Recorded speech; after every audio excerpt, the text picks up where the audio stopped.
नाशिकच्या मालेगाव तालुक्यातील डोंगराळे येथे 3 वर्ष मुलीवर झालेल्या अत्याचार आणि निर्गुण हत्येच्या निषेधार्थ आज येवला शहरात सुवर्णकार समाजाच्या वतीने मूक मोर्चा काढण्यात आलाय।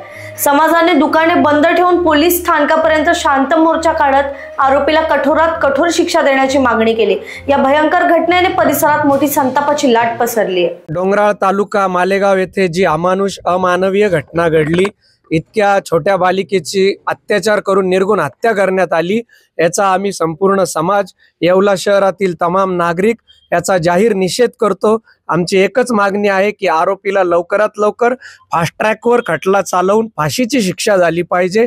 मी तर म्हणतो अशा लोकांना रस्त्यात भरचौकात त्यांची हत्या केली पाहिजे, पण ते कायद्यात बसत नाही, म्हणून सरकारने फास्ट ट्रॅकवर कायद्यावर चालवावा, खटला चालवावा आणि आरोपीला फाशीची शिक्षा करावी। मालेगाव येथील अत्यंत वाईट घटना घडली, याचा आम्ही जाहीर निषेध करत आहे।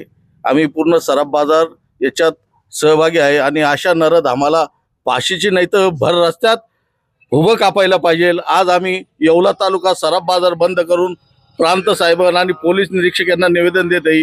ही दुर्घटना समाजावर असो किंवा कोणावर असो हा अन्याय होता कामा नये, याला कायदे कडक झाले पाहिजे आणि अशा नरधमांना उभं कापायला पाहिजे किंवा फाशीची शिक्षा देत आहे व्हायला पाहिजे। आम्ही याचा जाहीर निषेध करत आहे आणि पूर्ण तालुका बंद करून याचा जाहीर निषेध करत आहे। Bureau report, Lokvahini media, Nashik.